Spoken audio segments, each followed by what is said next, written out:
Okey, boleh. InsyaAllah. أعوذ بالله من الشيطان الرجيم بسم الله الرحمن الرحيم الحمد لله رب العالمين والصلاة والسلام على سيدنا محمد وعلى آله وصحبه أجمعين سبحانك لا علم لنا إلا ما علمتنا إنك أنت السميع العليم لا حول ولا قوة إلا بالله العلي العظيم قال رب اشرح لي صدري ويسر لي أمري واحلل عقدة من لساني يفقهوا قولي رب زدني علما وارزقني فهما اللهم صل على سيدنا محمد وعلى آل سيدنا محمد اللهم صل على سيدنا محمد وعلى آل سيدنا محمد اللهم صل على سيدنا محمد وعلى آل سيدنا محمد أما بعد السلام عليكم ورحمة الله وبركاته Waalaikumsalam Salam warahmatullahi Alaikum. wabarakatuh.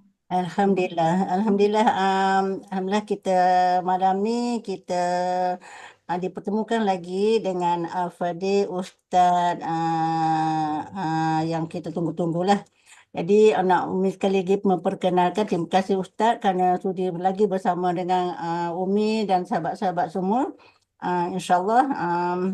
Dan untuk yang baru join tentang Mutiara Adin, Ustaz yang Ni Nur ni adalah komputer adik Ustaz kan. Nama Ustaznya Ni Muhammad Aiman deh. Bukan Ni Nurliana, Ni Muhammad Aiman. Okey, adalah penceramah bebas dan dulu beliau telah bersama dengan kita dengan tajuk yang sama, golongan mendapat istighfar malaikat tetapi siram tama. Kemudian atas permintaan ramai kita minta lagi Ustaz sambung untuk tazkirah seterusnya dengan siri yang kedua kali ini. Jadi Umi tak saya kecek panjanglah rugi masa. Jadi kita sama-sama hayati tazkirah yang akan disampaikan oleh Al-Fadhil Ustaz Ni Ahmad. Okey, dipersilakan Ustaz. Assalamualaikum warahmatullahi wabarakatuh. Alhamdulillahi rabbil alamin. Nahmaduhu wa nasta'inuhu wa nastahdihi wa nastaghfiruh. ونعوذ بالله من شرور أنفسنا وسيئات أعمالنا من يهده الله فلا مضل له ومن يضلله فلا هادي له أشهد أن لا إله إلا الله وحده لا شريك له وأشهد أن سيدنا ونبينا محمدا عبده ورسوله اللهم صل وسلم على سيدنا محمد وعلى آله وصحبه ومن اهتدى بهديه ومن استنى بسنته إلى يوم الدين فإن أصدق الكلام كتاب الله وخير الهدي هدي محمد صلى الله عليه وسلم وشر الأمور محدثاتها وكل محدثة بدعة وكل بدعة ضلالة وكل ضلالة في النار صدق رسول الله صلى الله عليه وسلم.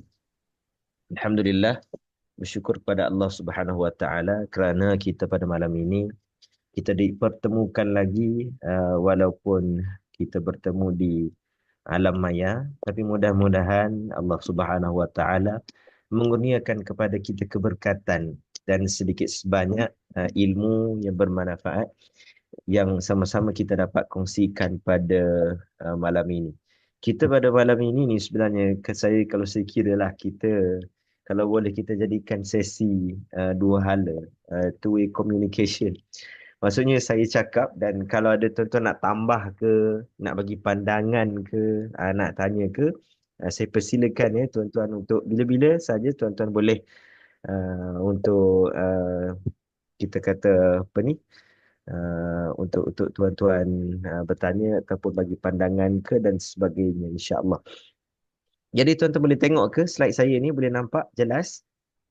Nampak Alhamdulillah. Ustaz? Jelas, okey, Alhamdulillah. Saya ni minta maaf tadi saya salah bagi slide. Saya tak perasan saya share slide yang pertama, rupanya saya tersilap. Jadi saya minta maaf banyak-banyak dan saya minta maaf juga saya agak lambat sikit malam ni. Sebenarnya salah timing sebenarnya malam ni.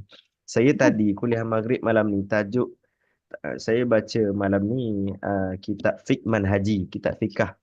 Jadi malam ni kebetulan tajuknya adalah berkenaan dengan darah wanita, haid dan istihadah. Jadi biasalah bab haid dan istihadah ni banyak soalan dari jemaah, macam kalau macam ni macam mana nak buat, kalau ni macam mana nak buat, kalau ni dikira istihadahnya bila. Jadi drag masa. Tak apalah, walau macam mana pun, Alhamdulillah kita dapat bertemu pada malam ini untuk kita menyambung tajuk kita pada siri yang lalu, iaitulah golongan yang mendapat istighfar para malaikat. Bersambung pada siri yang kedua. Dan seingat saya, insya-Allah akan ada siri yang ketiga lah, sebab saya rancang nak masukkan malam ni dua golongan yang mendapat istighfar malaikat. Tapi bila saya buat slide, saya rangka isi malam ni, kalau saya buat dua sekaligus nanti dia jadi rushing dan isinya takkan jadi apa nama ni, detail. Uh, jadi tak apalah, kita cuba ringkaskan. Malam ni kita bawa satu lagi golongan yang akan mendapat istighfar malaikat. Baik, muslimin muslimat yang dirahmati lagi dikasihi oleh Allah Subhanahu Wa Taala. Sebelum daripada itu kita pergi secara sepintas lalu ulang kaji perbahasan kita pada pertemuan yang lalu, iaitu berkenaan dengan istighfar. Apa maksud istighfar? Secara mudah ataupun secara ringkasnya, istighfar adalah doa kita untuk mohon keampunan daripada Allah Subhanahu Wa Taala atas segala kesilapan dan dosa yang kita buat. Istighfar ni ada banyak kelebihan. Antaranya adalah daripada dalil melalui Al-Quran dan As-Sunnah, melalui istighfar kita dapat senang hidup sejahtera daripada azab. Yang kedua, dengan istighfar juga boleh menurunkan hujan dan menguatkan fizikal. Yang ketiga, melalui istighfar juga kita akan dapat mohon rezeki, zuriat, harta benda dan tanam-tanaman. Yang keempat, melalui istighfar juga akan dapat memudahkan urusan kita dan melapangkan kesempitan kita. Ini dalil-dalil daripada Al-Quran dan hadis berkenaan dengan fadilah istighfar yang disebutkan sebentar tadi, yang mana telah kita bincangkan pada pertemuan kita yang lalu. Dan istighfar juga ada 3 jenis istighfar. Iaitu yang pertama istighfar para nabi, yang kedua istighfar para malaikat, dan yang ketiga istighfar dalam kehidupan seharian kita. Ini contoh-contohnya yang telah ada dalam slide ataupun nota yang telah dibekalkan pada pertemuan kita yang lalu. Baik.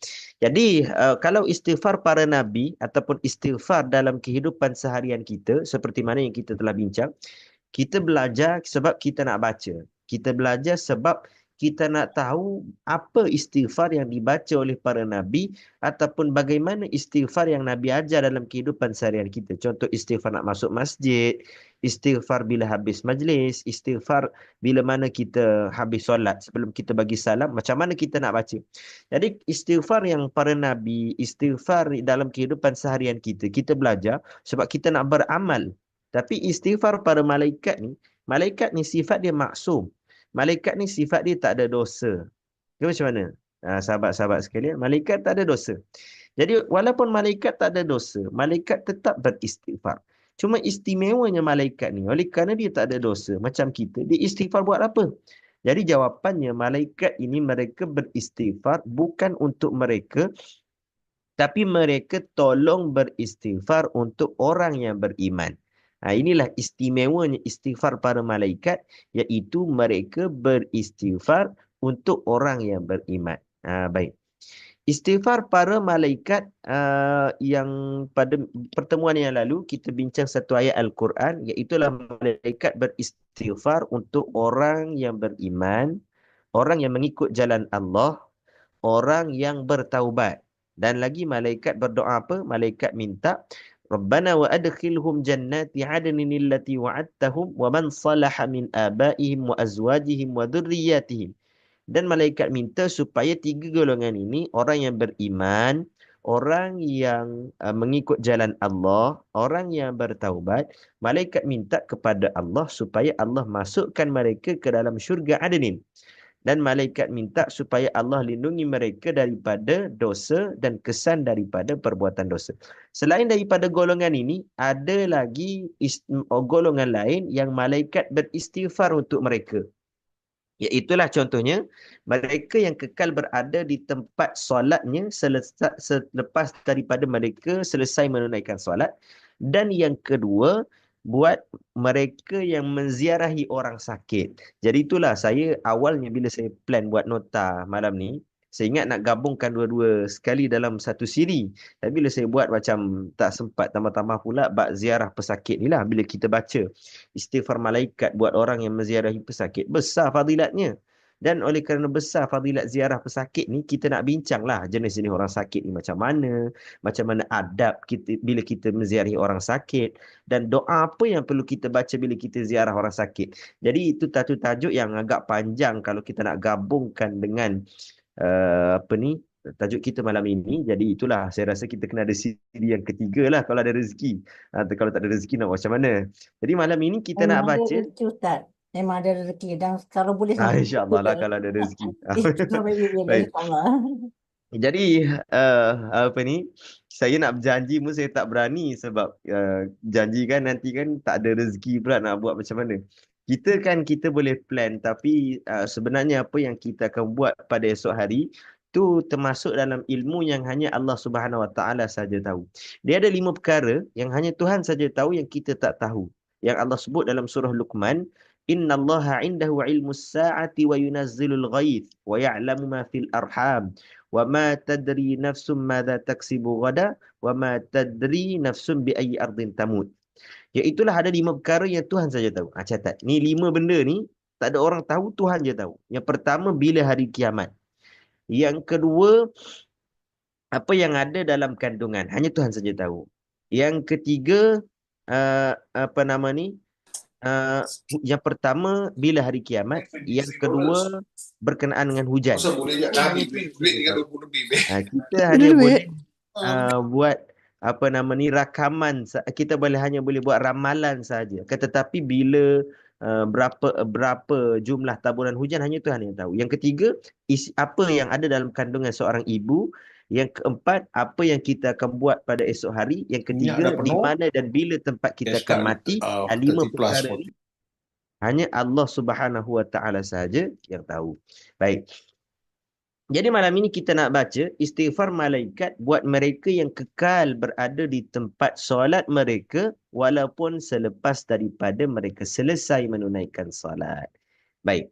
Kita baca hadis Nabi SAW. Hadis ini panjang ya. Saya try copy paste hadis ni tadi dalam slide kita. Dia makan space 2 slide. Jadi saya cut hadis ni. Kalau tuan-tuan tengok di di tengah-tengah kita ni kan ada yang saya letak dot ni. Nampak tak saya letak dot ni? Yang dot ni sebenarnya ada isi hadis di situ tapi saya kerat. Saya potong untuk ambil part yang berkaitan dengan tajuk kita pada malam ini. Baik. Hadis ini berbunyi, salatul rajuli fil jama'atin tazidu ala salatihi fi baitihi wa salatihi fi suqihi 25 darajah. Solat seseorang itu secara berjamaah lebih baik dari solatnya di rumahnya atau solatnya di pasarnya, iaitulah solatnya secara bersendirian sebanyak 25 kali ganda. Maksudnya kalau kita nak timbang, kita letak dekat satu timbangan solat jemaah, satu lagi timbangan solat kita bersendirian.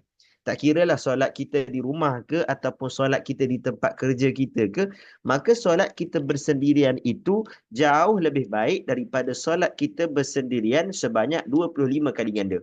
Dan kalau saya nak isi tempat dot ni, isinya dia akan berbunyi wadzalika bi anna ahadakum idza tawaddaa fa ahsana alwudu wa atal masjida la yuridu illa as-salah.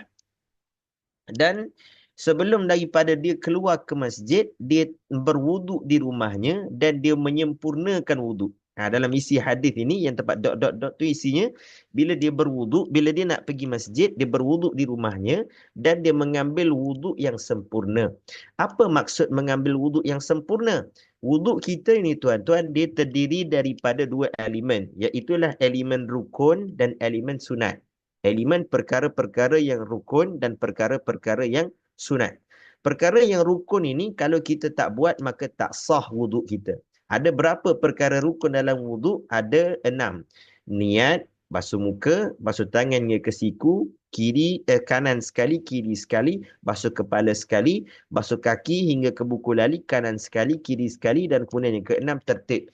6 perkara ni kalau kita buat, dah sah dah wuduk kita. Itu kalau sekadar nak sah. Tapi kalau kita nak bagi wuduk kita ni sempurna, maksud wuduk yang sempurna, bukan kita hanya basuh perkara yang wajib sahaja, tapi kita basuh juga perkara-perkara ataupun anggota yang sunat. Contohnya walaupun kita ambil wuduk ni, kita basuh sekali tu dah sah dah wuduk kita. Tapi kita basuh 3 kali. Kenapa basuh 3 kali? Sebab kita nak sempurnakan wuduk kita. Contoh, kita basuh muka, basuh tangan, basuh kepala dan basuh kaki. Dah sah dah wuduk kita. Tapi kenapa kita tambah lagi? Kita berkumur, kita sapu telinga kita, dan kemudian kita sapu keseluruhan kepala, walaupun yang sunatnya kita sapu sebahagian tapi kita basuh keseluruhan kepala. Kenapa kita buat yang itu? Sebabnya adalah kerana kita nak mendapatkan kesempurnaan wuduk. Tapi saya tak risau dengan orang Melayu ni. Sebab orang Melayu ni walaupun yang sunat tu basuh 4 anggota tu je, muka, tangan hingga ke siku, kepala dengan kaki tu je yang wajib. Tapi orang Melayu kita ni kan, kalau dia ambil air semayang tu, kalau dia tak berkumur, dia rasa tak sah wuduk dia, betul tak? Orang Melayu kita, walaupun berkumur tu sunat je. Tapi ini memang bagusnya orang Melayu kita ni, dia memang sempurna kalau saya perhati bab wuduk. Cuma satu je orang Melayu kita ni, kalau dia tak buat pun yang istinsyaq dan istinthar. Apa tu? Kita masukkan air ke dalam hidung dan kita keluarkan air. Masuk dan keluar balik. Itu yang jarang saya tengok orang Melayu kita buat bila mana ambil wuduk.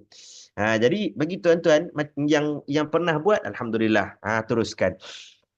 Bagi yang belum buat ataupun jarang-jarang buat, kita berazamlah untuk kita istiqamah, kita istinsyaq dan kita istinthar. Istinsyaq masuk, istinthar keluar. Sunatnya macam mana? Jangan kita salah faham. Jangan kata, ada orang tanya saya, lagu mana ustaz nak masuk air dalam hidung ni, kayak mampu kerah kan masuk air dalam hidung ni, lemah kan. Jadi bukan masuk air tu sampai habis umur, bukan sampai ketitisan nyawa yang terakhir, bukan.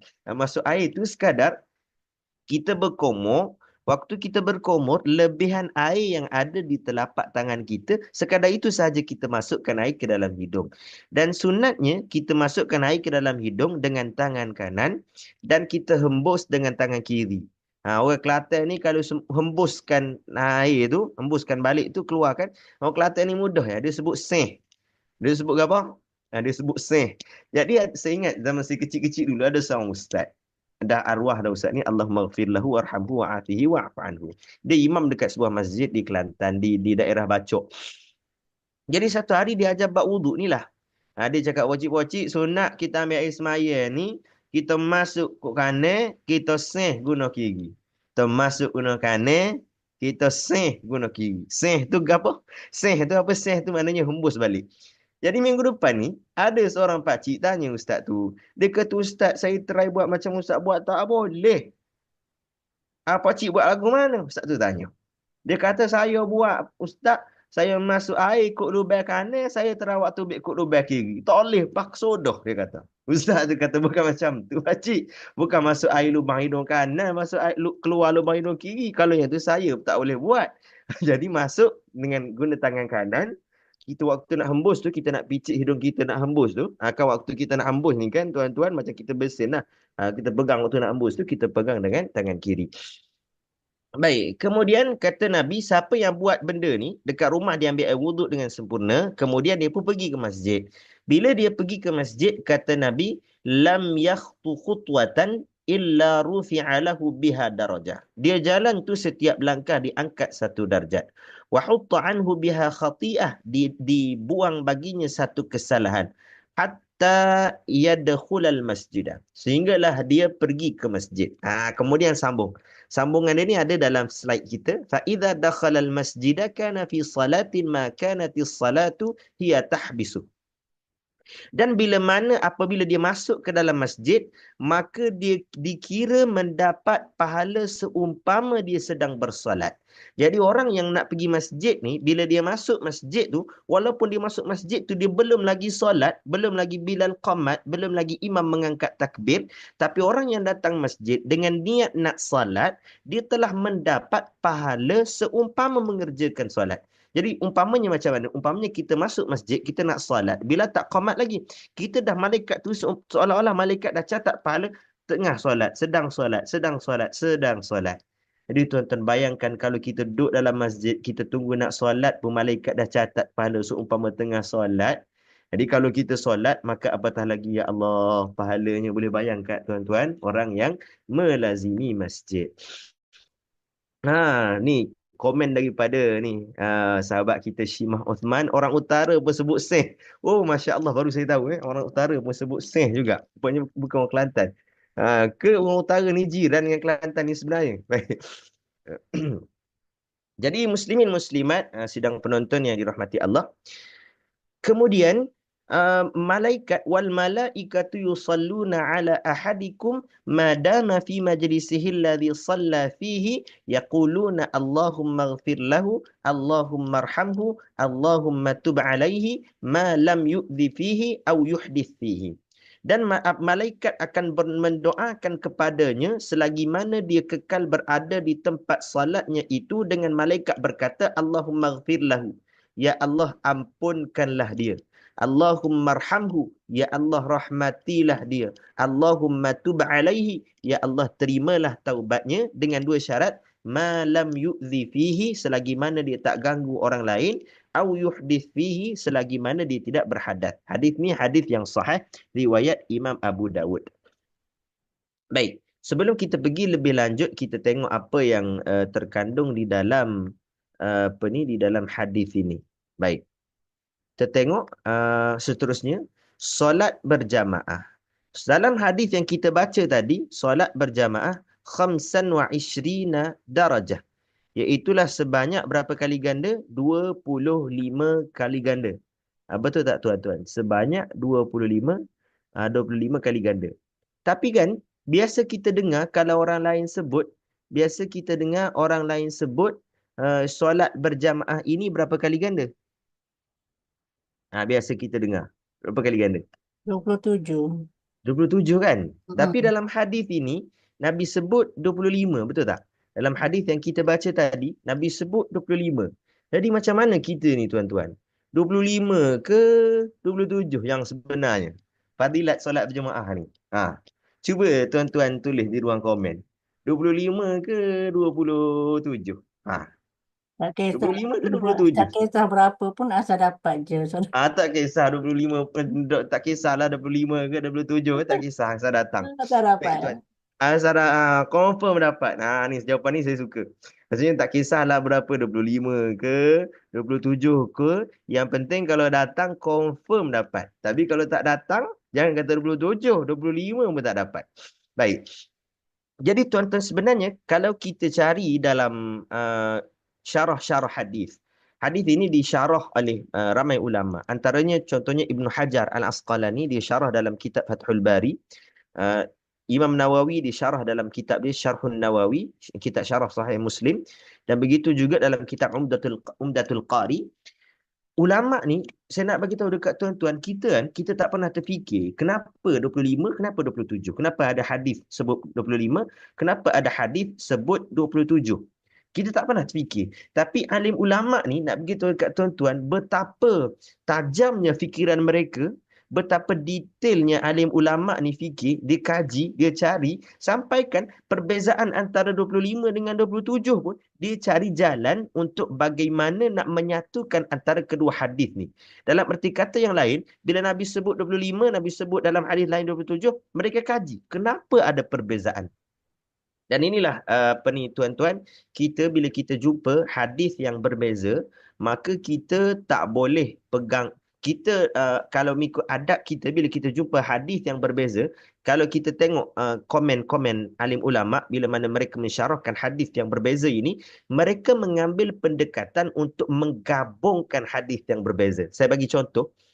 Contohnya, saya ni kita bincang bab istighfar malaikat, tapi perbahasan kita ni benda yang kita boleh kait, kita kait insya-Allah.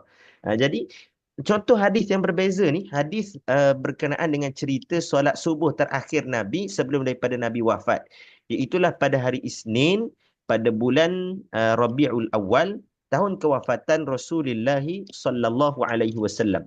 Baik. Jadi bila Nabi keluar solat subuh tu tuan-tuan, kalau kita cari hadis yang ada dalam pasaran, ada dua hadis. Ada dua versi. Yang pertama, satu cerita cakap waktu tu Nabi sakit. Nabi duduk di rumah Nabi. Kemudian waktu orang solat subuh, Abu Bakar jadi imam. Hari Isnin tu, solat subuh. Jadi bila Nabi selak langsir rumah Nabi ni, Nabi tengok orang solat. Jadi bila sahabat tengok Nabi tu selak Nabi punya tirai, Nabi punya langsir, sahabat ni semua gembira lah. Alhamdulillah dah sihat dan Nabi kita dah banyak hari dah demam. Dan Nabi pun suruhlah dua orang untuk papah Nabi pergi ke depan. Jadi bila sahabat papah Nabi pergi ke depan, waktu itu Abu Bakar jadi imam. Kemudian dalam hadis yang berbeza, ada riwayat cakap waktu itu Abu Bakar berundur ke belakang dan Nabi jadi imam. Ada riwayat cakap waktu itu Abu Bakar meneruskan salat dan Abu Bakar menjadi imam. Jadi mana satu? Siapa jadi imam? Nabi ke Abu Bakar? Jadi para alim ulama, tuan-tuan, kalau kita baca syarah hadis yang tersebut, mereka menggabungkan maksud hadis. Mereka gabung macam mana? Mereka cakap, oh sebenarnya Abu Bakar berundur ke belakang. Jadi Nabi pun jadi imam. Bila Nabi jadi imam, oleh kerana Nabi tak sihat, suara Nabi ni tak kuat. Bila suara Nabi tak kuat, setiap kali Nabi takbir, maka Abu Bakar akan menguatkan suara supaya sahabat yang solat di belakang akan dapat dengar. Macam kita kalau solat dekat Mekah kan, orang tanya kenapa takbir dua kali? Dia bukan dua kali. Dia sekali tu imam, sekali lagi tu Bilal. Ataupun kita panggil muballigh. Nak bagi orang dengar. Kod-kodlah mikrofon imam rosak ke, macam mana ke. Jadi ada backup. Ni kita pergi Mekah kan, bila qomat imam apa kat takbir. Allahu Akbar. Bilal pun ikut sekali lagi. Allahu Akbar. Kenapa dia buat sekali lagi? Nak bagi orang dengar. Jadi Nabi macam tu. Nabi jadi imam, tapi Abu Bakar kuatkan suara. Jadi bila sahabat yang solat dekat belakang-belakang tu, sahabat tak nampak Nabi jadi imam. Sebab masjid zaman Nabi tak ada lampu, gelap. Jadi sahabat yang solat dekat area belakang-belakang, mereka dengar suara Abu Bakar. Bila mereka dengar suara Abu Bakar, mereka pun ingat Abu Bakar yang jadi imam. Jadi perhatikan macam mana ulama menggabungkan dua hadis yang berbeza supaya dapat jadi satu maksud. Begitu juga hadis hadis pertukaran kiblat. Hadis berkenaan dengan pertukaran kiblat. Hadis berkenaan dengan pertukaran kiblat ni tuan-tuan ada tiga versi. Satu cakap hadis ini pertukaran kiblat waktu Nabi solat, tiba-tiba datang malaikat Jibril cakap fawalli wajhaka syatral Masjidil Haram. Alihkanlah wajah kamu menghadap Masjidil Haram. Waktu itu Nabi solat menghadap Masjidil Aqsa. Jadi peristiwa ni berlaku dekat mana? Ada riwayat cakap berlaku dekat Masjid Bani Salamah ataupun Masjid Qiblatain pada hari ini. Ada riwayat cakap berlaku di Masjid Nabawi.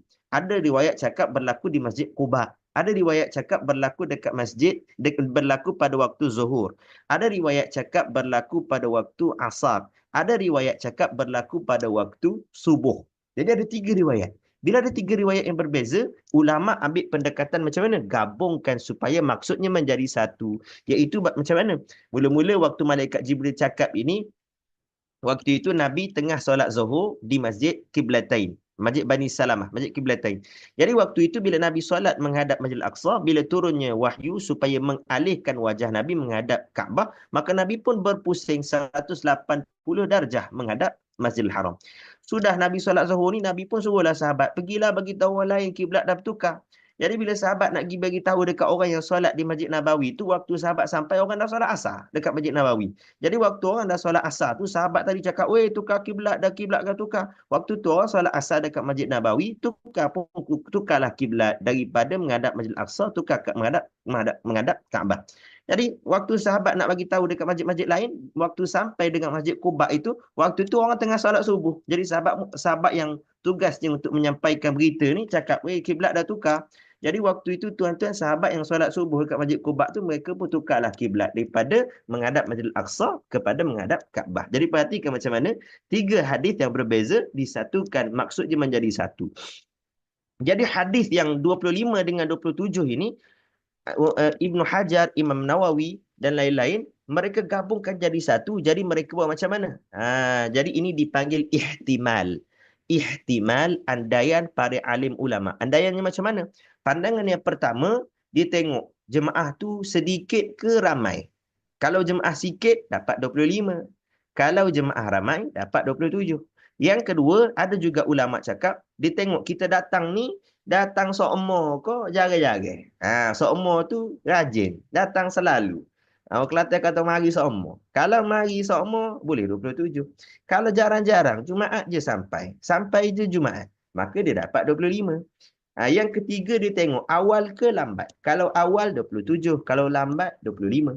Yang keempat dia faqih ke dia ikut-ikut je. Kalau dia datang tu dia alim, dia tahu bab selok belok berjemaah. Kalau jemaah depan dia tu keluar saf, macam mana dia nak rapatkan. Kalau imam batal, macam mana orang belakang nak gantikan. Mana dia alim dalam bab solat berjemaah, dia dapat 27. Tapi kalau dia ikut-ikut saja, dia dapat 25. Dia tengok, kalau yang kelima, ada ulama cakap, kalau masjid tu dekat, dia dapat 25. Kalau masjid tu jauh dengan rumah dia, dia dapat 27. Yang keenam, ada ulama cakap, dia tengok jenis solat. Maknanya kalau solat yang jahar, sembahyang maghrib, isyak, subuh, dia dapat 27. Sembahyang Jumaat dapat 27. Solat yang sir, dapat 25. Solat, ada ulama cakap, subuh, isyak dengan subuh dapat 27. Selain itu dapat 25. Ada juga ulama cakap, mula-mula Tuhan cakap 25, kemudian Tuhan tambah jadi 27. Jadi macam-macam pandangan para ulama. Maka oleh kerana itu, tuan-tuan, yang pentingnya macam Umi sebut tadi, yang pentingnya datang sajalah, tempat ramai ke tempat sikit ke, yang penting confirm dah dapat kita ni. Jadi lepas ni jangan pening-pening tuan-tuan. Tak payah. Ada orang tak datang masjid. Bila kita tanya ni bapa tak hari masjid ni, kenapa tak datang masjid ni? Saya tak boleh lah. Saya pening-pening ni imam. Pak imam saya pening-pening. Pakcik pening apa? Saya pening 25 ke 27. Jadi tuan-tuan malam ni join kita punya live kita ni. Alhamdulillah ada terungkai dah misteri. Kenapa 25 ke 27. Baik. Jadi tuan-tuan, dalam 27 ini, kenapa Nabi sebut 27? Pun ada sebab juga. Kenapa Nabi tak sebut 100 kali ganda? Kenapa Nabi tak sebut 1000 kali ganda? Kenapa Nabi tak sebut 10 kali ganda? Kenapa Nabi sebut 27 kelebihan pada solat berjemaah? Ada sebab kenapa Nabi sebut 27. Ni pun tuan-tuan, Masya Allah, alim ulama. Tolong kaji. Tolong kaji sampai kepada kita pada hari ini. Daripada hadis yang berkenaan dengan fadilat solat berjemaah 27 kali ganda tu pun macam-macam benda kita boleh bahas, kita boleh bincangkan. Baik. Sebab Nabi ni wama yantiqu anil hawa in huwa illa wahyun yuha. Nabi tak cakap daripada hawa nafsu. Nabi tak cakap main agak-agak, tapi Nabi cakap berpandukan wahyu yang diberikan oleh Allah Subhanahu Wa Taala. Nabi sebut ni semua ada sebab. Ada sebab. Tak ada benda yang tak ada hikmah di sebalik kata-kata dan ucapan Rasulullah. Contoh, bila Nabi ajar kepada kita kan, supaya kita baca supaya kita baca selepas daripada adakah masa ini bermula mubaligh. Adakah masa ini bermula mubaligh? Baik, cerita berkenaan dengan mubaligh zaman Nabi ni, maaf saya baru baca komen. Zaman Rasulullah ini banyak riwayat, kalau kita tengok riwayat-riwayat bukan waktu ini saja. Contohnya waktu haji terakhir, haji wada'. Waktu itu Nabi solat dan ada mubaligh. Dan ada lagi peristiwa-peristiwa lain bagaimana sahabat tolong kuatkan suara. Jadi bukan waktu Nabi nak wafat tu bermula. Bermula sebelum daripada itu, kalau kita tengok dalam hadis, ada banyak lagi peristiwa-peristiwa lain. Bila Nabi solat, ada sahabat yang akan kuatkan suara Nabi. Begitu juga waktu Nabi dulu, bukan waktu solat je ada mubaligh, khutbah pun ada mubaligh. Waktu Nabi bagi khutbah tu ada riwayat sebut sahabat akan kuatkan balik. Mana Nabi cakap, sahabat akan kuatkan balik suara supaya orang yang duduk di belakang-belakang sana dapat mendengar khutbah Rasulullah sallallahu alaihi wasallam. Baik, sambut cerita kita. Jadi tuan-tuan, contohnya Nabi suruh kita lepas solat kita baca subhanallah 33. Alhamdulillah 33. Allahu Akbar 33. Betul tak? Jadi nombor 33 ni, kenapa Nabi tak suruh baca 100? Kenapa Nabi tak suruh baca 10 kali? Kenapa baca 33? Ada hikmahnya. Hikmahnya kenapa? Hikmahnya tuan-tuan, kita nanti bila kita masuk syurga nanti, amin ya rabbal alamin, kita masuk syurga. Bila kita masuk syurga ni, umur kita dalam syurga 33 tahun. Umur kita masuk syurga ni 33. Macam mana kita tahu 33? Umur kita bila kita masuk syurga sebaya dengan umur Nabi Isa alaihi salam ketika mana baginda diangkat ke langit. Berapa usia Nabi Isa ketika baginda diangkat ke langit? 33 tahun. Jadi kita masuk syurga umur berapa tahun? 33. Jadi nak bagi tahunya macam mana? Dah kalau kita masuk syurga umur 33, kita kena buat baiklah dengan umur 33. Macam mana buat baik dengan umur 33? Jangan tinggallah lepas solat tu. Subhanallah 33, Alhamdulillah 33, Allahu Akbar 33 ataupun 30, 34. Tak boleh lagi. Jadi itu dalam bab ni lah. Dalam bab dunia pula 33 ni ada kelebihannya. Subhanallah, alhamdulillah, Allahu akbar lepas solat ni ada kelebihannya. Zaman Nabi dulu, anak baginda, puteri baginda yang mulia Sayyidatina Fatimah dan menantu Nabi Sayyidina Ali pernah mengadu dekat Nabi. Mengadu penatnya kerja sehari-hari ni, macam mana tak nak bagi penat. Nabi pun ajarlah baca subhanallah, alhamdulillah, Allahu akbar lepas solat dengan sebelum tidur. Jadi mereka ni lepas amal ni jadi kuat. Sayyidina Ali ni kalau kita baca dalam siri peperangan ni tuan-tuan, Sayyidina Ali ni dia seorang boleh mengalahkan orang lain ni yang jumlahnya 3-10 orang, dia seorang boleh kalahkan waktu bertempur. Dan Sayyidina Ali ni satu hari ni dia boleh angkat satu pintu tembok yang berat tu, dia boleh angkat seorang-seorang dia. Sayyidina Ali ni kuat. Sayyidina Fatimah pun begitu juga. Orang kita orang Melayu ni tuan-tuan nak bagi tahu kuatnya orang Melayu ni dengan Ali dengan Fatimah ni, sampai kalau kuat je simbolnya Ali, kuatnya simbolnya Fatimah. Buktinya orang Melayu sebut tongkat apa? Tongkat Pok Yeh ke tongkat Ali? Tongkat Ali. Orang Melayu tak sebut orang Melayu tak sebut kacik orang Melayu tak sebut kacik Sofiah. Dia sebut kacik Fatimah. Yang tu tak ada dalam hadis sahih lah. Itu orang Melayu je tuan-tuan. Jadi ada seorang guru kepada guru saya, almarhum dah beliau ni, dia ada sebuah pondok di Pasir Mas. Jadi dia ni tuan-tuan beramal dengan benda ni, tak tinggal lepas solat subhanallah, alhamdulillah, Allahu akbar ni, berbelas-belas tahun lamanya dia tak tinggal. Nak bagi tahu kuat tak kuatnya guru kepada guru saya ni tuan-tuan, saya tak nak sebut nama lah sebab dia dah meninggal. Tapi nak bagi tahu betapa kuat tak kuatnya dia ni, dia dah amal dengan benda ni tuan-tuan. Nak bagi tahu, tuan-tuan nak tahu tak kuatnya dia ni tuan-tuan, boleh kahwin 3. Bukan cerita Piramli, ni cerita sebenarnya. Kuat dia sebab dia tak tinggal benda ni. Cuma muslimat yang masuk dalam live saya ni, pas ni janganlah pula marah laki perempuan. Abang tak payah baca lah. Lepas maya tak payah baca. Tak payahlah tuan-tuan. Saya kenal lah laki perempuan ni. Kalau dia baca pun seminggu je dia baca. Lepas tu kalau lepas seminggu tu Tuhan tak bagi dia kahwin 2, tak ingat lah dia baca. Jadi tuan-tuan, tu gurau je selingan. Baik. Jadi muslimin muslimat nak bagi tahu ada kelebihannya. Contoh, Nabi suruh baca 10 kali lepas subuh. Nabi suruh baca la ilaha illallah wahdahu la syarikalah, lahul mulku wa lahul hamdu, yuhyi wa yumit, biyadihil khair wa huwa ala kulli syai'in qadir. 10 kali lepas subuh, lepas maghrib. Kenapa 10 kali? Ada sebab dia. Sebab dia apa? Bila baca 10 kali, maka akan diberi 10 kebaikan, dibuang 10 kejahatan, pahala seumpama memerdekakan seorang hamba, dijaga daripada gangguan syaitan dan lain-lain. Ada sebab kenapa 10. Begitu juga 27 kelebihan pada solat berjamaah. Pada angka 27 ini ada hikmahnya. Yang mana bila Ibnu Hajar Al-Asqalani kaji dalam kitabnya Fathul Bari, yang saya senaraikan 27 ni tuan-tuan dalam nota kita, 27 ni semuanya saya ambil daripada kitab Fathul Bari karangan Ibnu Hajar. Jadi bila Ibnu Hajar Al-Asqalani disenaraikan hadis Nabi yang cerita berkenaan dengan kelebihan solat berjamaah, rupa-rupanya memang ada 27 kelebihan yang ada pada solat berjamaah yang tidak ada pada solat bersendirian. Secara ringkas kita baca 27 ni. Yang pertama, bila kita berjamaah kita akan dapat fadilat menjawab azan. Yang kedua, kita akan dapat kelebihan bersegera ke masjid. Yang ketiga, berjalan ke masjid ada kelebihan. Berdoa nak masuk keluar masjid ada kelebihan. Ya, kita solat tahiyatul masjid ada kelebihan. Kita tunggu nak solat ada kelebihan. Kemudian bila kita datang berjemaah, malaikat mendoakan keampunan dan rahmat bagi kita.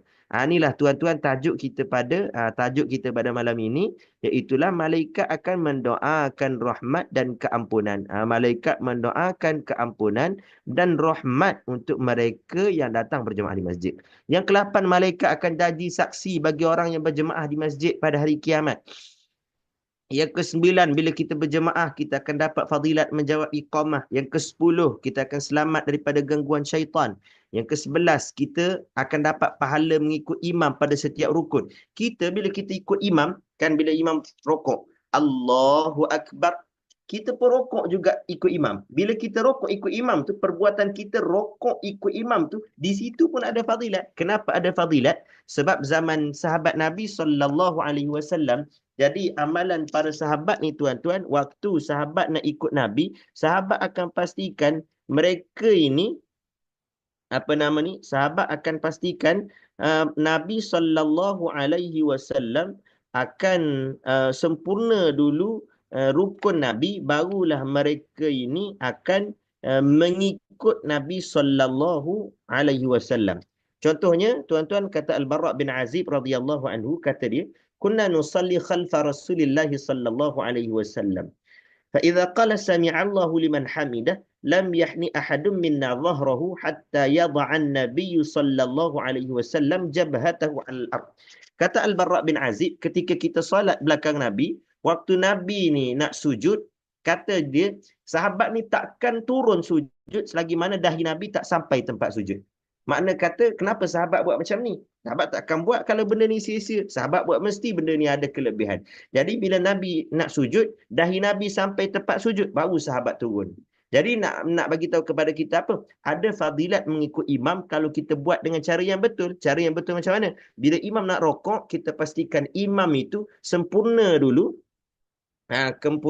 Sempurna dulu belakang imam tu, lurus dulu belakang imam tu, baru kita bergerak untuk rokok. Kita akan dapat fadilat mengikut imam dalam setiap rukun. Lepas tu orang tanya saya, macam mana kalau muslimat duduk belakang tak nampak imam? Kalau masjid tu besar, orang duduk kiri kanan sekali, macam mana nak nampak? Ini tanggungjawab imam pula. Bagi imam pula ketika mana dia bertakbir, bagi imam itu dia bertakbir, afdalnya disebutkan dalam kitab-kitab, dia mulakan takbir ketika mula bergerak dan dia tamat takbir ketika dia sampai. Contoh bila dia nak sujud, waktu dia turun tu dia akan takbir Allahu. Kemudian bila dahi dia sampai tempat sujud, ngam-ngam dia cakap akbar. Jadi bila dibuat macam tu, makmum pun automatik, bila makmum dengar bar imam, automatik makmum pun sambung Allahu Akbar. Jadi ini memerlukan antara kesefahaman antara imam dan makmum. Baik, yang ke-12, kelebihan takbir yang pertama. Kata Nabi, siapa man salla lillahi arba'ina yauman, siapa salat 40 hari 40 malam, dia ikut takbiratul ula. Dia tak pernah tinggal takbiratul ula. Dapat takbir pertama 5 waktu 40 hari 40 malam, maka Allah akan berikan kepada dia bara'atani, 2 kelebihan. Dua kelepasan. Yang pertama, bebas daripada sifat munafik. Yang kedua, bebas daripada azab neraka. Baik. Yang ke-13, bila kita datang jemaah, kita dapat kelebihan memenuhkan dan membetulkan saf. Yang ke-14, dapat fadilat menjawab kata-kata imam sewaktu iktidal. Bila imam iktidal, imam cakap sami'allahu liman hamid, kita pun jawab sami'allahu liman hamidah, rabbana lakal hamd, hamdan kathiran tayyiban mubarakan fih. Ada fadilatnya. Alhamdulillah. Yang ke-15, selamat daripada lupa. Yang ke-16, khusyuk ketika solat. Kenapa kita khusyuk? Sebab bila kita solat, kita rapatkan saf. Bila kita rapatkan saf, syaitan tak boleh nak kacau sebab kita rapat. Ada seorang pakcik ni tuan-tuan, dia tanya saya.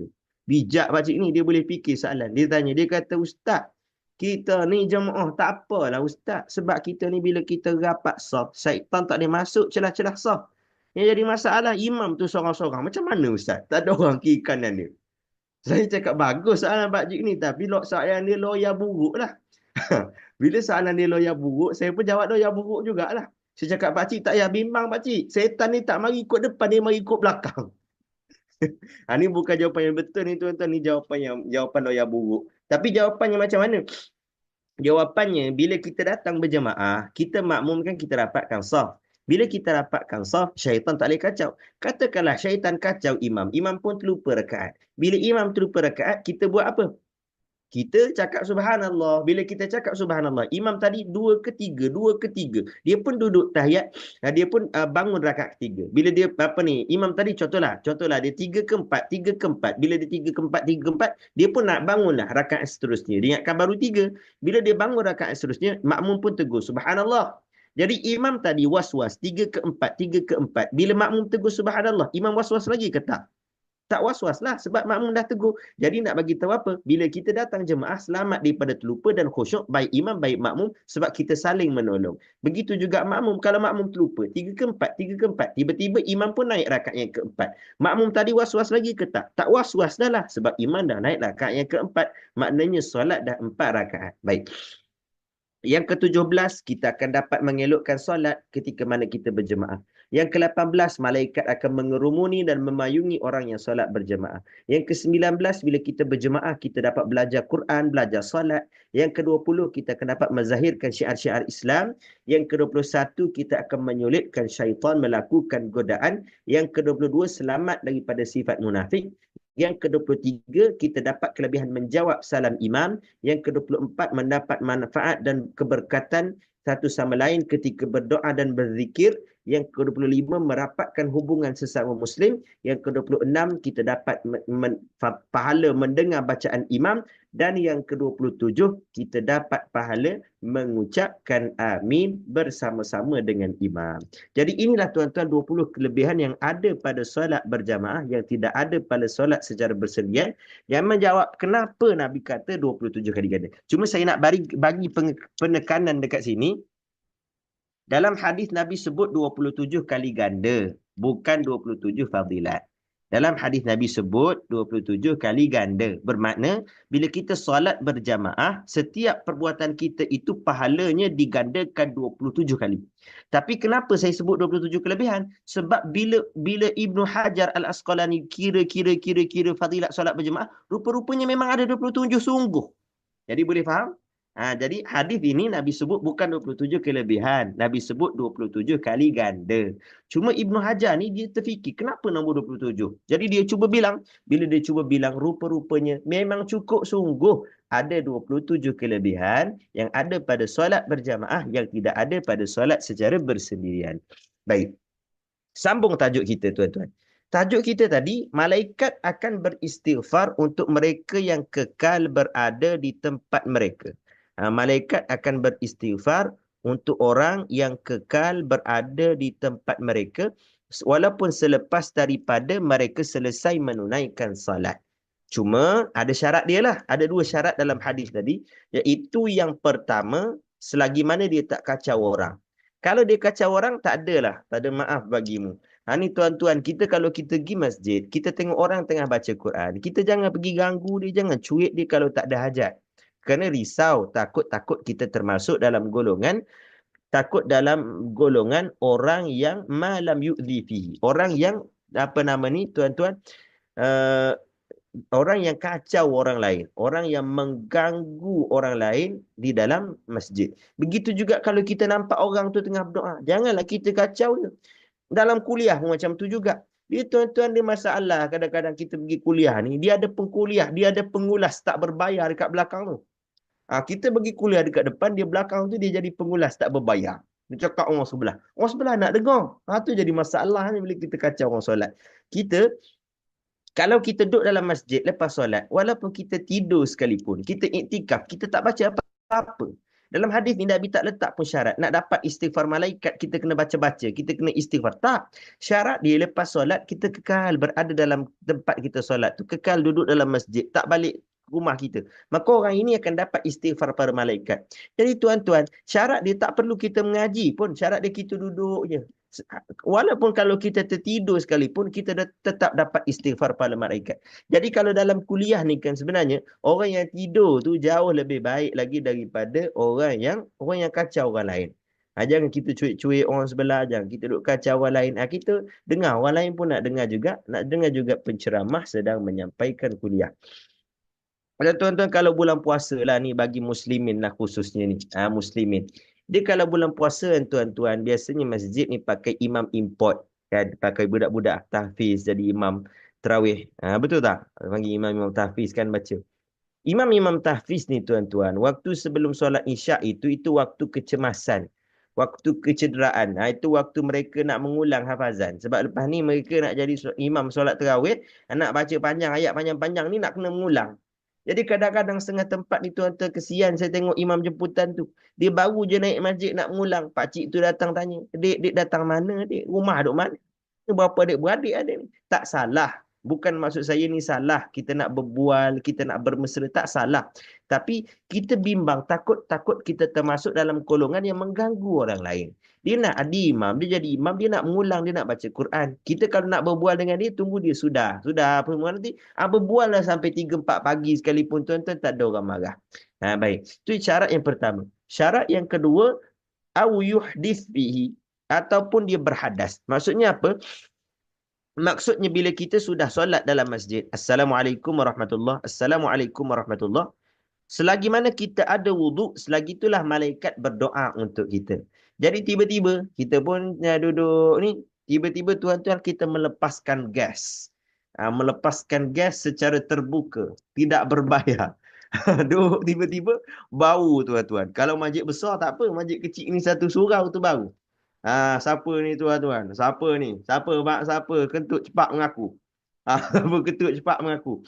Tak ada lah tuan-tuan, tak ada orang nak mengaku. Jadi, muslimin-muslimat, kalau bila mana kita berhadas dalam masjid, maka pada waktu itu sudah tidak lagi mendapat istighfar para malaikat. Selagi mana kita ada dua piawaian ini. Yang pertama, tak kacau orang. Yang kedua, tak berhadas. Maka malaikat akan mendoakan untuk kita. Apa doa malaikat? Yang pertama, malaikat doa, Allahumma ghafir lahu. Ya Allah, ampunkanlah dosa-dosanya. Yang kedua, Allahumma arhamhu. Ya Allah, rahmatilah dia. Yang ketiga, Allahumma tub alaihi. Ya Allah, terimalah taubat dia. Saya nak berikan penekanan di sini, tuan-tuan, pada lafaz Allahumma arhamhu. Allahumma arhamhu. Ya Allah, rahmatilah dia. Tuan-tuan, orang yang duduk dalam masjid lepas selesai solat ni, dia tak balik. Sepanjang waktu duduk dalam masjid tu, malaikat doa, Allahumma arhamhu. Ya Allah, rahmatilah dia. Apa makna rahmat ni sebenarnya? Kan kita selalu duduk minta, Ya Allah, rahmatilah daku. Bila orang mati kan, kita cakap, Ya Allah, semoga Allah mencucuri rahmat ke atasnya. Ada orang letak nama anak dia ni Rahmat. Dekat kampung saya ada seorang. Nama Muhammad Rahmat. Kita duk sebut sama ni. Rahmat ni kita selalu sebut. Apa maksud rahmat ni? Rahmat ni apa makna dia? Rahmat ni tuan-tuan maksudnya kasih sayang Allah. Rahmat ni maksudnya kasihan belas daripada Allah. Itu makna rahmat.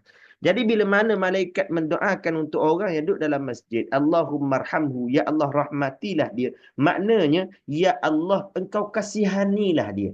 Ya Allah engkau sayangilah dia. Ya Allah engkau berikanlah kasih sayangmu kepadanya. Itu maksud rahmat. Jadi tuan-tuan, kenapa orang yang duduk dalam masjid ni malaikat doakan semoga mereka mendapat rahmat? Sebab kalau saya ingat dululah almarhum Tuan Guru Datuk Ni Abdul Aziz, mantan Menteri Besar Kelantan, beliau pernah sebut, dalam masjid ni rupa-rupanya tempat Allah simpan rahmat. Kita tuan-tuan, nanti bila kita meninggal dunia, kita nak masuk syurga dekat akhirat nanti. Betul ke tak? Ke ada dalam live ni yang tak nak masuk syurga? Ada tak dalam live ni yang tak nak masuk syurga, tuan-tuan?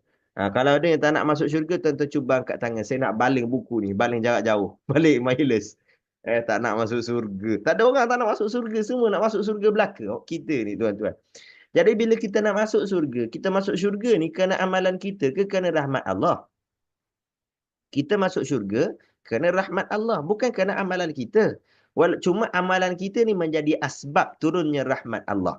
Tapi kita tak boleh takabur. Kita cakap, aku ni amalan banyak, confirm surga. Tak boleh. Sebab bukan semata-mata kerana amalan kita masuk syurga. Tapi kita masuk syurga kerana rahmat daripada Allah. Cuma yang jadi masalahnya kita ni, kita tak tahu amalan kita yang mana satu yang akan menyebabkan rahmat Allah turun dekat kita. Kalau kita tahu senang. Oh saya Ustaz. Saya ni rahmat Tuhan turun dekat saya melalui sedekah. Senang kita pada ni kita banyakkan sedekah. Tapi kita tak tahu. Ada orang tuan-tuan, Nabi cerita dulu. Ada seorang wanita Bani Israel. Dia buat kerja yang tak elok. Tapi satu hari dia beri minum kepada seekor anjing yang kehausan. Oleh kerana perbuatan dia bagi minum dekat anjing yang kehausan, turun rahmat Allah dekat dia, boleh masuk syurga dia. Sebab amalan dia bagi minum dekat anjing. Kita tak tahu amalan kita yang mana satu akan menyebabkan turunnya rahmat Allah kepada kita. Melalui solat kita ke, melalui puasa kita ke, umrah kita ke, baca Quran kita ke.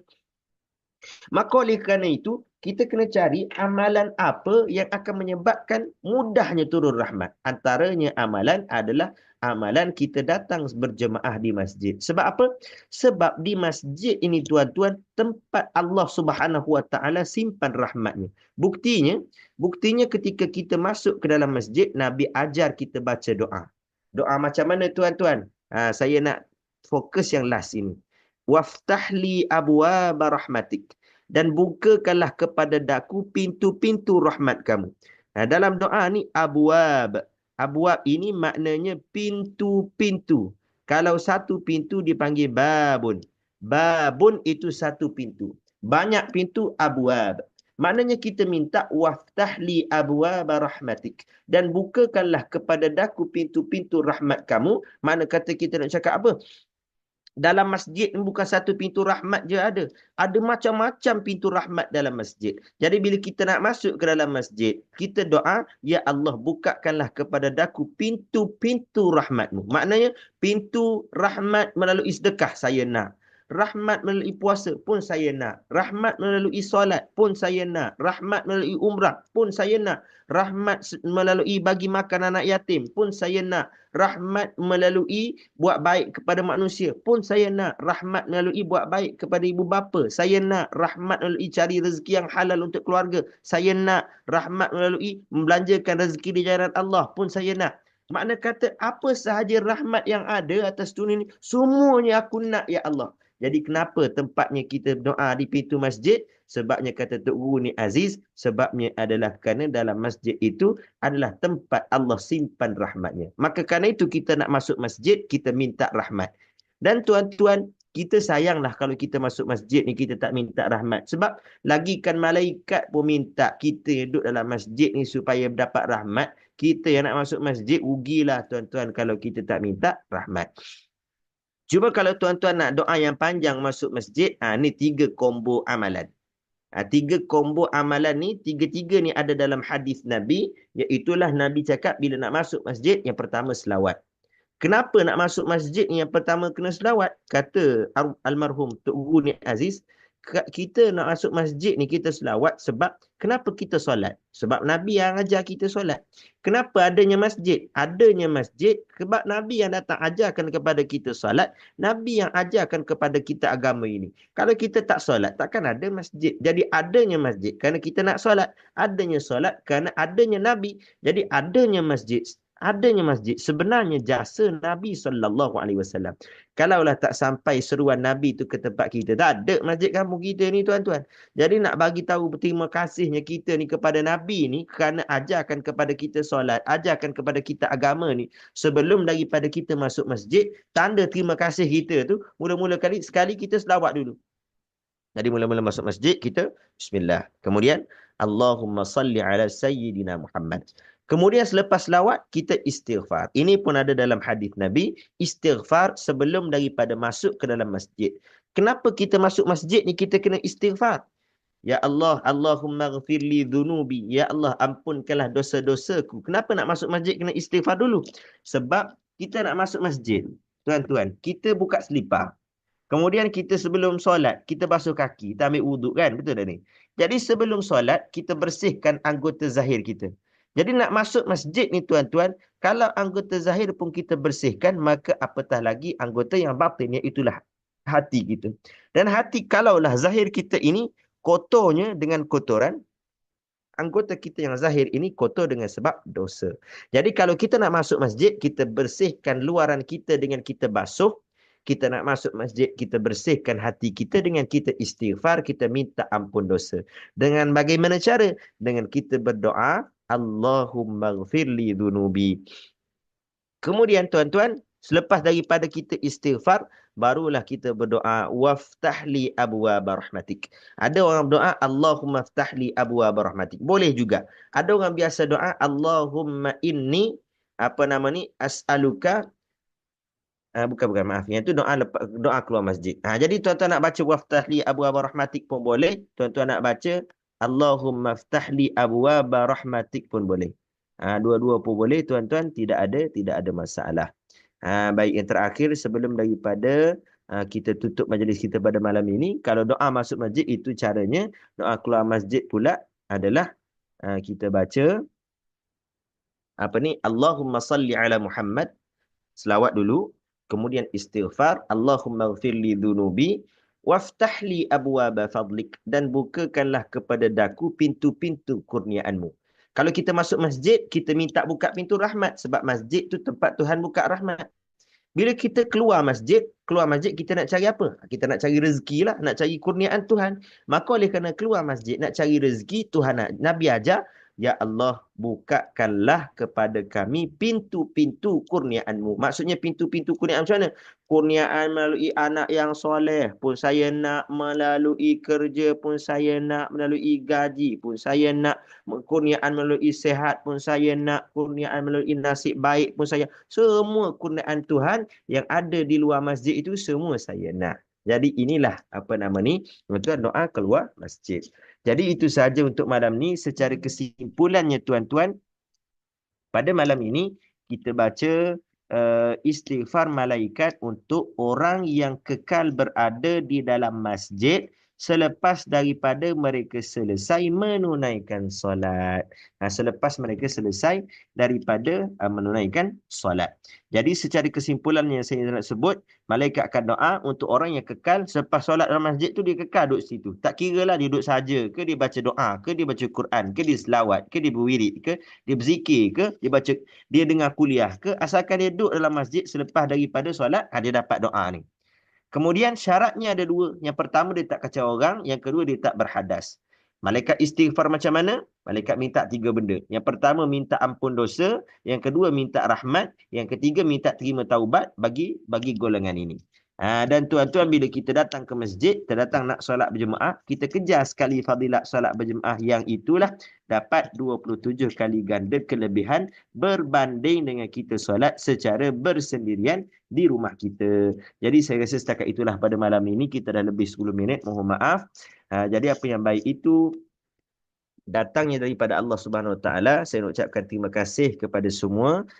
Syukran ala husni istima'ikum. Terima kasih kerana sudi mendengar dan memberi perhatian pada perkongsian kita pada malam ini. Kalau ada apa-apa soalan, ada apa-apa komen, tuan-tuan boleh maklumkan ataupun tulis dalam chat box.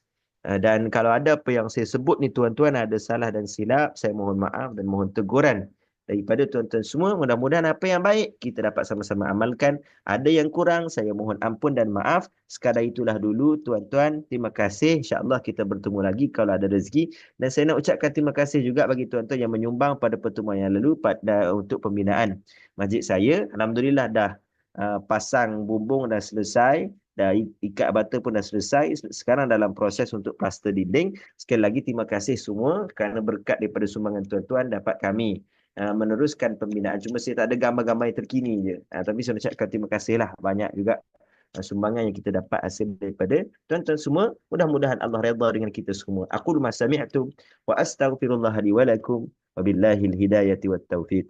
Wassalamualaikum warahmatullahi wabarakatuh. Waalaikumsalam warahmatullahi wabarakatuh. Terima kasih Ustaz semua. Terima kasih juga semua yang setia bersama dengan Ustaz pada malam ni lah. Tetapi ni kalau ikutlah Ustaz, kalau ikutnya, kejap dah. Kalau ikutnya memang tazkirah ni rasa tak puas lagi. Kalau sampai subuh pun tak apa Ustaz. Demo ni tidur belakang. Dah benar siang nak ni. Dia memang nak dengar sampai habis. Tapi tak apalah, kesian Ustaz letih. Bukan kesian kat kami, kesian Ustaz letih. Tak apa, insyaAllah. Tapi insyaAllah lah nak undang-undang lagi lah Ustaz buat bukan kali ketiga, bukan kali keempat, tapi sekali seterusnya. InsyaAllah boleh. Allah. InsyaAllah. Tak apalah tajuk apa-apa. Tapi tadi biasa ada tajuk satu tu, Mi dah terfikir lah insyaAllah. Memang menarik juga tajuk tu. Dah tanda dah insyaAllah. Nanti kita fikirkan lagi. Ami nak beritahu lagi satu lagi tentang infak tu kan. Infak tu kalau boleh insyaAllah lah siapa-siapa masih lagi nak bersedia nak berkongsi rezeki, dialu-alukan lah nanti Umi post yang tak pamit tadi dalam mana-mana grup lah insyaAllah. Kalau mungkin daripada Singapura, dia tak dapat beri direct kepada ustaz. Yang lepas-lepasnya biasa dia beri melalui Umi lah, melalui bank Umi. Sebab Singapura dia susah sikit dia kena ada dia akan ada kebenaran apa-apa, minta tahulah kan. Tapi memang daripada Singapura susah sikit lah kalau nak bagi tu. Tapi yang dia bagi kat Umi tu, dia bagi kat Umi lah. InsyaAllah. Jadi samping tu sama-samalah kita pohon rahmat Allah lah, pintu rahmat Allah melalui infak yang Ustaz beritahu tadi lah, insyaAllah kan. Jadi Mi nak tanya lagi, Mi nak offer lagi kalau ada persoalan, ada apa-apa soalan ke nak tanya, boleh boleh lagi Ustaz ke tak apa, sebab dia orang sanggup tunggu. Ustaz tak apa ke tunggu? Ya? Ustaz tak apa ke tunggu lagi kalau ada soalan? Boleh, insyaAllah. Okey, dipersilakan siapa-siapa ada soalan lagi. Silakan. Dalam chat. Umi nak tanya nota ada tak? Ada Ada. insyaAllah, ada. Ada. Yang Ada. Mipu tadi tu yang dulu, sebab Ustaz silap bagi insyaAllah. Saya tersilap, maaf. Apa? Okey. Nanti Mipu dalam grup insyaAllah. Okey. Grup, Terima kasih, kalau Umi. boleh kita sama-sama grup masuk dalam grup Mutiara Adil. Kat situ memang Mipu nota kat situ, dan rakaman pun ada kat situ insyaAllah. Okey. Terima kasih, Umi. Terima kasih, Ustaz. Ada lagi soalan? InsyaAllah.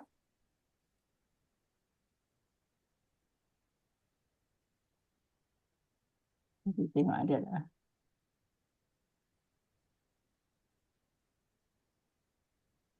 Okey, kalau tak ada, Umi nak ucap terima kasih sekali lagi lah kepada Ustaz. Jangan serik Ustaz dengan Umi, dengan rakan-rakan semuanya deh. InsyaAllah. InsyaAllah saya risau. Okey, sebenarnya Ustaz ni, kalau siapa-siapa yang berdekatan dengan Masjid Kampung Umi, Masjid Lakluk ni, InsyaAllah Umi adalah EJK Masjid dah plan setiap sebulan sekali, minggu ke berapa lupa dah. Minggu ketiga ke? Minggu ketiga, Umi lupa dah.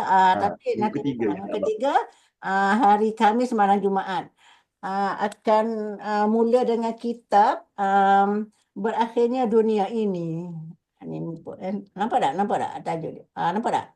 Berakhirnya Dunia Ini, insyaAllah. Tetapi Mi rasa buku ni memang laku lah, sebab Mi cari dalam Shopee memang dah habis. Umi yang terakhir membelinya dalam 15 buah, dah habis dah. Tak ada dekat Shopee. So, kalau cari kat lain mungkin jumpa lagi lah kot, insyaAllah. Jadi kita tangguh dulu kuliah kita pada malam ini, dan itu Mi minta Ustaz sekali lagi lah baca doa untuk keberkatan ilmu yang kita perolehi pada malam ini, insyaAllah. Silakan Ustaz. أعوذ بالله السميع العليم من الشيطان الرجيم. بسم الله الرحمن الرحيم. الحمد لله رب العالمين، والصلاة والسلام على سيدنا محمد وعلى آله وصحبه أجمعين. اللهم أنت ربنا لا إله إلا أنت، خلقتنا ونحن عبيدك، ونحن على عهدك ووعدك ما استطعنا، نعوذ بك من شر ما صنعنا، نبوء لك بنعمتك علينا ونبوء لك بذنوبنا، فاغفر لنا ولوالدينا ولجميع المسلمين والمسلمات والمؤمنين والمؤمنات الأحياء منهم والأموات، فإنه لا يغفر الذنوب إلا أنت. اللهم يا ربنا ظلمنا أنفسنا، وإن لم تغفر لنا وترحمنا لنكونن من الخاسرين. اللهم انفعنا بما علمتنا وعلمنا ما ينفعنا، ربنا زدنا علما. اللهم يا ربنا آتنا في الدنيا حسنة وفي الآخرة حسنة وقنا عذاب النار. وصلى الله على سيدنا محمد وعلى آله وصحبه وبارك وسلم، والحمد لله رب العالمين. تقبل الله منا ومنكم. Karim. Terima kasih semua. Jumpa lagi insyaAllah. Nanti Mi beritahu lah. Terima kasih Ustaz. Terima kasih Umi. Terima kasih, Ustaz Umi. Terima kasih Terima semua. kasih Ustaz. Terima kasih Umi. Ustaz Umi. Terima kasih semua. Terima kasih Ustaz. Terima kasih Umi. Assalamualaikum. Sama Mi. Dulu dia. Tutup dulu ya. InsyaAllah. Nanti nota ni bagi nanti. Okay. Terima kasih Umi. Terima kasih Sama. semua.